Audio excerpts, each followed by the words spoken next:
Hello दोस्तों, नमस्कार। SMK channel में मैं आप सभी लोगों का दिल से बहुत बहुत स्वागत करता हूं। सर वैसे आज के दिन का आखिरी वीडियो है, तो चलिए स्टार्ट कर लेते हैं जितने भी अभी तक की इंपॉर्टेंट खबरें हैं। सबसे पहले स्टार्ट करेंगे अमेरिकन बाजार के साथ। तो अमेरिकन बाजार फिलहाल 0.5% से अच्छी खासी हम लोग को तेज़ी में आते हुए देखने का पे मिल चुका है।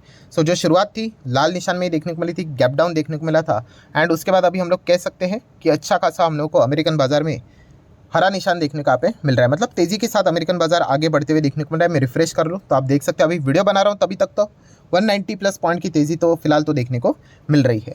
देन अगर हम लोग बात करें नैस्डैक भी जो लाल निशान में चल रहा था, फिलहाल हम कह सकते हैं 0.5% के पॉजिटिव सेगमेंट में हम लोग को आते हुए देखने को यहाँ पे मिल चुका है।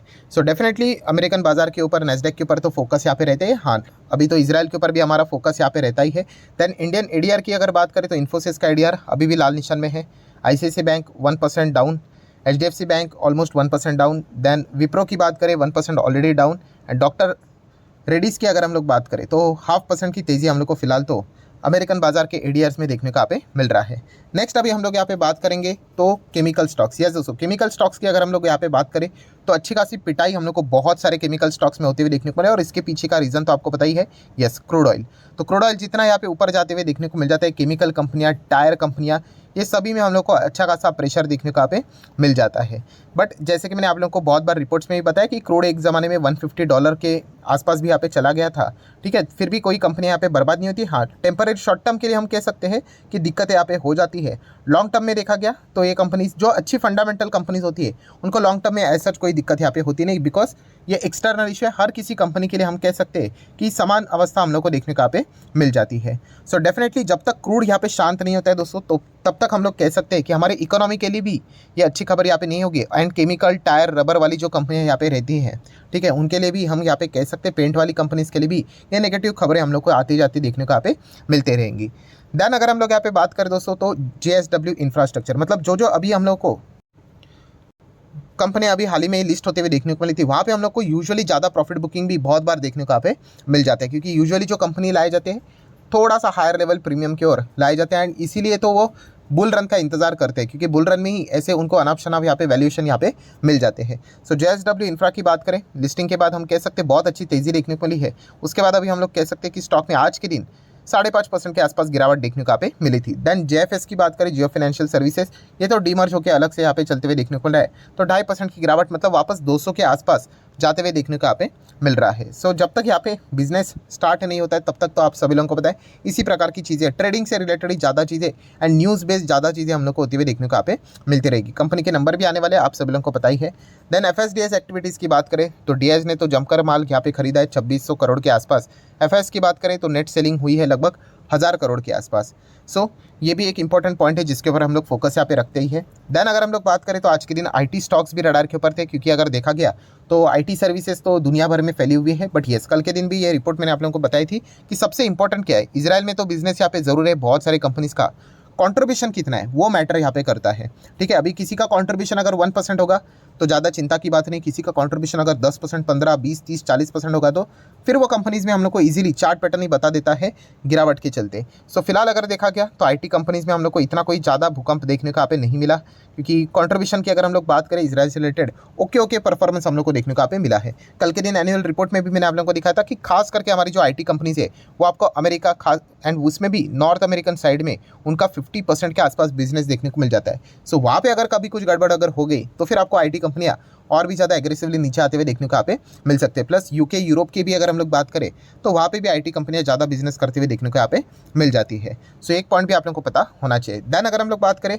सर ब्रिटानिया कंपनी कैसी है, अच्छी कंपनी है, 5 साल में डबल के हिसाब से सोचोगे तो ठीक है, बट अगेन सेम चीज़, क्या 5 साल में डबल करके दिया है? नहीं दिया है। कितना दिया है? 60% के आसपास रिटर्न्स यहाँ पे दिए हैं। सो हम कह सकते हैं बहुत ही बिलो परफॉर्मेंस इसका यहाँ पे रहा है, बट फिर भी अगर देखा गया तो कंपनी इंटरेस्टिंग टाइप की कंपनी है। लेफ्ट टू राइट आप देख सकते हो ऊपर ही जाते हुए देखने को मिल जाता है। खास करके रिटेल का बिजनेस जब से आया है तब से एफएमसीजी कंपनीज का ग्रो करना और जो मार्जिन का उनको एक एडवांटेज मिलता था वो यहाँ पे हम लोग को डिस्ट्रॉय होते हुए देखने को यहाँ पे मिल चुका है। तो इसलिए एफएमसीजी जितने भी मैक्सिमम कंपनियां हम लोग देखेंगे धीमे धीमे करके चलते हुए देखने को मिल रहे हैं। 5 साल में डबल रिटर्न्स भी थोड़ा बहुत मुश्किल से यहाँ पे जनरेट यहाँ पे हो रहे हैं। तो इस कंपनी में पैसा तो आपका डूबेगा नहीं, बट येस स्लोली ये पैसा यहाँ पे आप लोग को ग्रो होते हुए देखने को यहाँ पे मिल जाएगा। नेक्स्ट अगर हम लोग यहाँ पे बात करें तो हीरो मोटोकॉर्प से रिलेटेड खबर तो हम लोगों ने देख ली, ठीक है। कंपनी ने अपनी सफाई के इसमें ये भी कहा है कि ये पुराने केसेस हम लोग को देखने को मिल रहा है, कोई इनका नाम देखने को यहाँ पे नहीं मिल रहा है। बट फिर भी सबसे बड़ा डर तो आपको पता ही है कि बहुत सारे उनके ऊपर एलिगेशंस हम लोग को ईडी की ओर से, एमसीए की ओर से, इनकम टैक्स डिपार्टमेंट की ओर से भी लगते हुए देखने को मिल चुके हैं।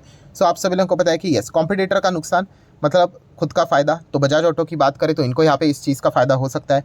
टाटा नहीं, टीवीएस मोटर की अगर हम लोग बात करें तो इनको भी इस चीज़ का अच्छा खासा फ़ायदा यहाँ पे मिल सकता है, ठीक है। तो बीच में जो खबर भी आई थी, कौन सी, हार्ले डेविडसन, आप सभी लोगों को पता ही होगा कि रॉयल इनफील्ड को टक्कर देने के लिए उसी रेंज में बाइक यहाँ पे लॉन्च कर रहे हैं। तभी मैंने आपको कहा था कि हीरो से रिलेटेड अगर आप जाना ही चाहते हो, क्योंकि उनका जो टाइप है हीरो के साथ ही देखने को मिल जाता है, हीरो मोटोकॉर्प के साथ। सो वो वाला पे एक पॉइंट यहाँ पे मैंने कवर किया था कि इस प्रकार की एक मतलब रेड फ्लैग हम लोग को इस कंपनी में देखने को मिल रहा है हीरो मोटोकॉर्प में। तो ये पॉइंट पता होना चाहिए। एंड ये बाकी के 2 कॉम्पिटिटर है वो भी एग्रेसिवली हम लोग को आगे बढ़ते हुए देखने को यहाँ पे मिल रहे हैं। नेक्स्ट अगर हम लोग यहाँ पे बात करेंगे नेस्ले से रिलेटेड, वैसे तो कोई न्यूज़ नहीं है बट येस, जानबूझ के इस स्टॉक को यहाँ पे मैं कवर कर रहा हूँ। क्यों? क्योंकि अगर देखा गया तो जैसे मैं कहता हूँ ना कि जो मेरी टेक्निक है, कौन सी, SMKCPT करके, क्यों अच्छे स्टॉक में करना चाहिए, इसी चीज़ के लिए। अभी आप देख सकते हो दोस्तों, नेस्ले ने जब अपना स्प्लिट से रिलेटेड चीज़ें यहाँ पे मतलब वो कंसिडर करेंगे, डिविडेंड देंगे, ये अनाउंसमेंट यहाँ पे किया, नेक्स्ट दिन अच्छी खासी 2% के आसपास की तेज़ी देखने को यहाँ पे मिली थी। बट उसके बाद अभी आप देख सकते हो स्टॉक में हम लोग को दबाव देखने को मिल रहा है। क्यों? क्योंकि इस प्रकार की अनसर्टेनिटी बाजार में यहाँ पे चलती है। इसीलिए दोस्तों अगर आप कभी भी SMKC मतलब हमारा जो पोजिशनल ट्रेडिंग का अगर आप स्ट्रैटेजी को इस्तेमाल करने कभी जाते हो तो इसमें मैंने जो गोल्डन रूल्स बनाए हैं उसको कभी तोड़ना मत। आप देख सकते हो उसमें मैंने यही कहा था कि जो फंडामेंटल स्ट्रॉन्ग शेयर होते हैं उसी में ये चीज़ें करनी, क्योंकि जब भी अगर कभी बाजार में इस प्रकार की चीज़ें अगर हो जाती है तो अच्छे कंपनीज यहाँ पे हम लोग को बाद में रिकवर भी होते हुए देखने को यहाँ पे मिल जाते हैं। बट वही जो छोटे कंपनियाँ या फिर बहुत ही रिस्की कंपनीज में अगर आप जाते हो तो फिर बहुत ही रिकवरी के चांसेस कम यहाँ पे हो जाते हैं। सो नेस्ले इंडिया की बात करें, यहाँ पे तो कोई डरने की जरूरत नहीं, लॉन्ग टर्म के हिसाब से तो पैसा यहाँ पे बन ही जाएगा। तो ये सबसे बड़ा एडवांटेज रहता है, ये पॉइंट भी आप लोगों को पता है यहाँ पे होना चाहिए। देन दोस्तों डेली बेसिस के हिसाब से वेदांता को भी हम लोग स्टडी करते रहते हैं। तो फिलहाल तो आज के दिन बाजार में हम लोग को गिरावट देखने को मिली थी, तो वेदांता भी ऑलमोस्ट 2% डाउन यहाँ पे फिलहाल तो देखने को मिल रहा है।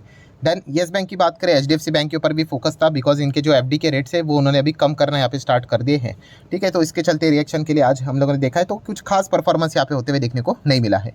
देन टाइटन जरूर हर किसी के रडार के ऊपर था, क्योंकि कंपनी के नंबर्स बहुत ही यहाँ पे शानदार थे, ठीक है। बट फिर भी बाजार की अगर बात करें तो इतना कुछ थम्सअप मिलते हुए देखने को मिला, ओवरऑल प्रेशर ही था बाजार में। बट स्टिल 1% 1.25% की यहाँ पे गिरावट है। ये गिरावट और भी अगर हो जाएगी तो अच्छी बात है, क्योंकि फंडामेंटली स्ट्रॉन्ग शेयर है। नीचे जितना सस्ते दाम में खरीदने का मौका मिलेगा उतना ही हम लोगों के लिए एडवांटेज वाला पॉइंट यहाँ पे क्रिएट हो जाता है। देन अगर हम लोग बात करें Trent limited, yes Trent limited online Tata group से जुड़ी हुई बहुत ही कमाल की शानदार कंपनी है, ठीक है। जुड़ियो की अगर हम लोग बात करें, इस चीज़ के चलते कंपनी ने ज़बरदस्त पैसा यहाँ पे छापा है, जिसको टक्कर देने के लिए अभी रिलायंस रिटेल की भी अगर हम लोग बात करें, ठीक है, तो जो ईशा अंबानी ने भी जो ब्रांड यहाँ पे इसकी शुरुआत की है तो वो इनको टक्कर यहाँ पे देने वाला है। बट ओवरऑल अगर देखा गया ट्रेंड का जो परफॉर्मेंस है वो बहुत ही कमाल का अभी तक देखने को यहाँ पे मिला। एंड कंपनी भी अभी बहुत बड़ी लार्ज कैप कंपनी के फॉर्म में आगे बढ़ते हुए देखने को यहाँ पे मिल रही है। नेक्स्ट अगर हम लोग बात करें तो दोस्तों ऑब्वियसली इजराइल से रिलेटेड जो भी चीज़ें देखने को मिल जाती है, अलग अलग आर्टिकल्स आते रहते हैं, तो आप चेक कर सकते हैं 14 इंडियन स्टॉक्स से रिलेटेड एक आर्टिकल पब्लिश होते हुए देखने को मिला है। मतलब बताया जा चुका है कि इजराइल से रिलेटेड इनका कनेक्शन है। तो चलिए देख लेते कौन कौन से वो स्टॉक्स है। मैक्सिमम स्टॉक्स तो मैंने ऑलरेडी आपको कवर करके बता दिए, बट फिर भी इसमें देख लेते कोई नए स्टॉक्स से रिलेटेड हम लोग को जानकारी मिल जाए। तो सबसे पहले आप देख सकते हैं अदानी पोर्ट, ये तो ऑलरेडी हम लोग को पता है, कोई बड़ी बात नहीं है, ठीक है। देन अगर हम लोग बात करें सन फार्मा, ये भी हम लोगों ने कवर किया था। देन उसके बाद लुपिन का नाम यहाँ पे हम लोग को सामने आते हुए देखने को मिल चुका है, ठीक है। मतलब कुछ ना कुछ तो इनका बिजनेस हम लोग को इनके साथ देखने को यहाँ पे मिल जाता है। देन अगर हम लोग बात करें, ब्लूमबर्ग ने कुछ इन्फॉर्मेशन निकाली, NMDC की अगर हम लोग यहाँ पे बात करें, ठीक है, उनका भी थोड़ा बहुत कनेक्शन देखने को यहाँ पे मिल रहा है। उसी के साथ साथ अच्छा कल्याण ज्वेलर्स एंड टाइटन का भी थोड़ा बहुत कनेक्शन हम लोग को इजराइल के साथ फिलहाल तो देखने को यहाँ पे मिल रहा है। बट यस, जैसे मैंने कहा कि माइनर कनेक्शन यहाँ पे, मेजर कनेक्शन यहाँ पे नहीं है। जैसे कि मैंने वो एग्जांपल भी दिया था, चॉकलेट वाला एग्जांपल, कि कंपनी ज़्यादा बिजनेस ये यहीं पे करती है, विदेश में इतना नहीं है, छोटा मोटा इनका बिजनेस है। तो उस हिसाब से ऐसा नहीं होता है कि सीधा कंपनी यहाँ पे बहुत ही ज़्यादा डूब गई, डैमेज हो गई करके। तो ये पॉइंट भी हम लोग को पता है यहाँ पे होना चाहिए। देन देखा गया तो नो डाउट IT कंपनियाँ TCS, विप्रो, इन्फोसिस, टेक महिंद्रा, ये ऑलरेडी कवर कर दिए थे।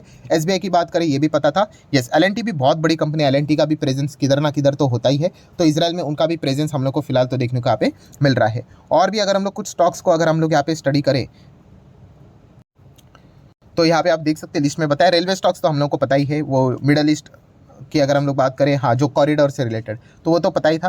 देन जुपिटर वैगन, ये सारे मतलब रेलवे से रिलेटेड ही हम लोग को कंपनियां देखने को यहाँ पे मिल जाती है। तो उनका भी कुछ ना कुछ हम लोगों को directly indirectly involvement in news के चलते हम लोग को देखने को मिल जाता है। सो टोटली अगर देखा गया तो यस, उन्होंने भी यही कहा है कि इंडियन स्टॉक मार्केट की अगर हम बात करें तो मतलब ज़्यादा टेंशन लेने की यहाँ पे ज़रूरत है नहीं, क्योंकि देखा गया तो जितने भी कंपनी का वहाँ का प्रेजेंस देखने को मिल रहा है, उनका जो कंट्रीब्यूशन है रेवेन्यू में कंपैरेटिवली हाँ कम ही देखने को यहाँ पे मिल रहा है। हाँ, सिर्फ एक ही कंसर्न है, कौन सी चीज़? Crude oil. अगर वो तो उसके ऊपर अगर इम्पैक्ट आ जाता है, वो तो दुनिया भर के बाजार को यहाँ पे प्रेशराइज करेगा, तो फिर उसमें हमारा भी बाजार यहाँ पे बाय डिफॉल्ट आ ही जाता है।